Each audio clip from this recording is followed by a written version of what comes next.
Brown-Forman is a premium spirits company best known for Jack Daniel's, one of the most iconic whiskey brands in the world. What makes it different from many alcohol giants is focus. While companies like Diageo or Pernod Ricard spread across dozens of categories and hundreds of brands, Brown-Forman is far more concentrated, especially around American whiskey. That concentration can be a strength, because the company can put more marketing and innovation behind fewer brands, and ride the long-term trend of premiumization, consumers buying fewer drinks but choosing better ones. But it also means the story is less diversified. If key whiskey categories slow down, Brown-Forman feels it more than a broad portfolio competitor. So in short, this isn't a big alcohol index. It's a focused premium whiskey business built around a global brand. Here we're looking at Brown-Forman's EV to EBITDA multiple. Basically, what the market was willing to pay for each dollar of operating profit. You can see a long period in the mid-teens, then a huge re-rating into 2019 to 2021, peaking above 30 times. That's what premium consumer defensive looked like when rates were low and investors chased quality. But from 2022 onward, the multiple compresses hard, dropping back near the low teens today. That's a major reset. The key question now is, did the business deteriorate or did the valuation simply come back to earth? If fundamentals stabilize, this lower multiple can improve forward return potential.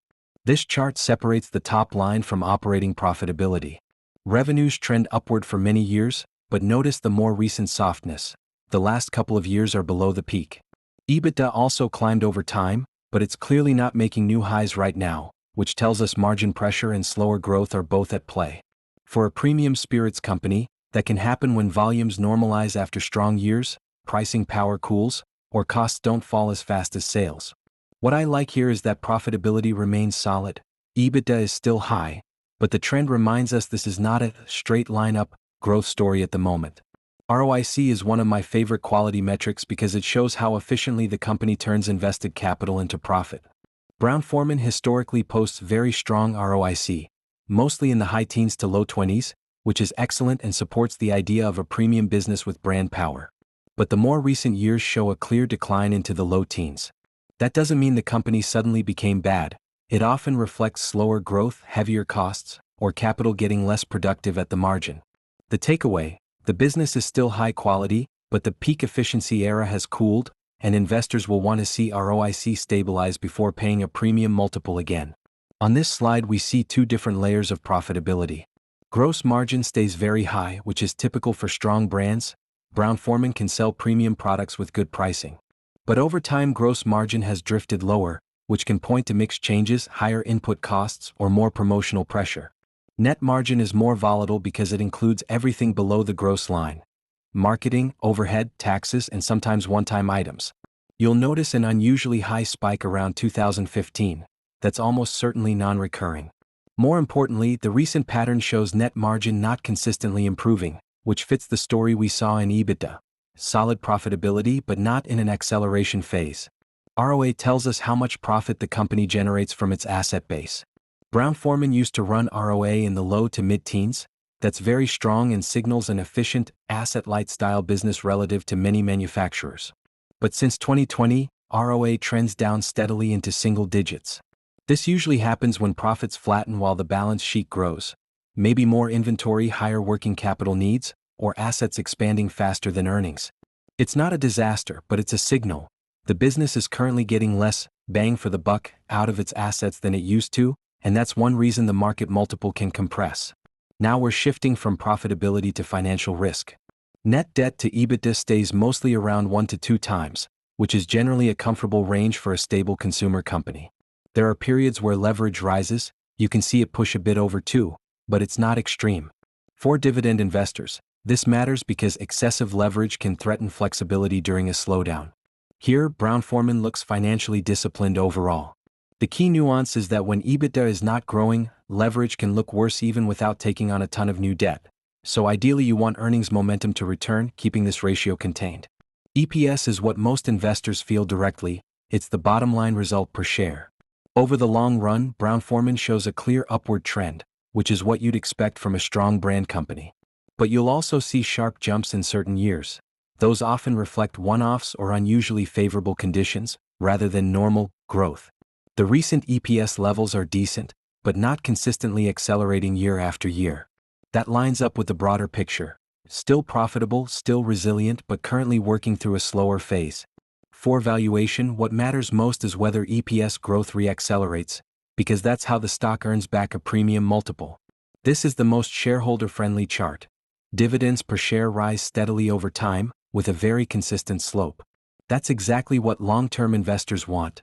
It signals management commitment and stable cash generation. Brown-Forman doesn't need dramatic dividend jumps. It wins by compounding steadily. The best part is consistency. Even when growth slows, the dividend trend often stays intact, because the company can manage payout levels and still reward shareholders. So this chart supports the quality consumer compounder narrative, not necessarily a high-yield play, but a reliability play. Finally, payout ratio tells us how much of earnings are being paid out as dividends. Most years, Brown-Forman sits in a pretty reasonable band, roughly mid-30s to mid-40s, which is healthy and leaves room for reinvestment and resilience. The huge spike around 2021 stands out. That typically happens when earnings temporarily drop or get distorted, while the dividend stays stable. After that, payout normalizes but remains somewhat higher recently. The message is, the dividend looks sustainable, but future dividend growth will be easier if earnings growth improves. In other words, the payout ratio is a watch item, not a red flag. Let's go straight into the risks, because with Brown-Forman, the market isn't questioning whether it's a great company. The question is whether the next few years justify paying a premium for that quality. The first big risk in 2026 is a premium spirits slowdown. Brown-Forman sits in categories where consumers can downtrade when budgets tighten, meaning they might still buy spirits, but shift to cheaper brands or drink less frequently. If that happens, you don't just get slower growth, you often get weaker pricing power and more promotional activity. The second, and arguably the biggest, is valuation risk. Brown-Forman has historically traded like a high-quality compounder, which means it often carries a premium multiple. But when growth cools, that premium can shrink fast. Even if earnings stay stable, a lower EV/EBITDA or PE can be a real headwind for returns. Next is the whiskey cycle and category mix.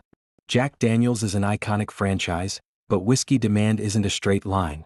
If U.S. whiskey normalizes after strong years, or if consumer preferences rotate toward other categories, volume momentum can soften.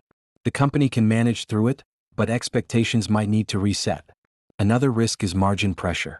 Brown-Forman's margins have benefited from premium pricing, but costs like glass, packaging, freight, and marketing can still bite, especially if the company needs more promotions to defend shelf space. The risk is not collapse, it's that margins drift lower and stay there. Then we have FX headwinds. Brown-Forman has meaningful international exposure, so currency swings can reduce reported revenue and profit even when the underlying business is fine. In quiet years, FX can easily be the difference between growth and flat results. White medium star, white medium star, white medium star. We also can't ignore regulation and long-term consumption trends. Alcohol faces ongoing tax risk, advertising rules, and rising health awareness. You don't need dramatic regulation for this to matter. A slow shift in consumer behavior can pressure volumes over time. Finally, there's execution risk.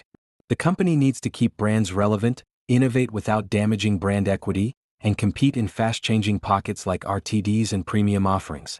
If innovation misses or marketing efficiency declines, growth can stay muted. White medium star, white medium star, white medium star. Brown-Forman's risks in 2026 are less about financial survival. The balance sheet is solid, and more about growth expectations versus valuation.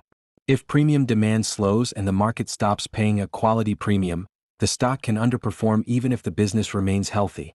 Now let's flip to opportunities, because with Brown-Forman, the upside story is basically, if growth normalizes and margins stabilize, the market can quickly return to paying a premium. The first opportunity is a re-acceleration of Jack Daniel's.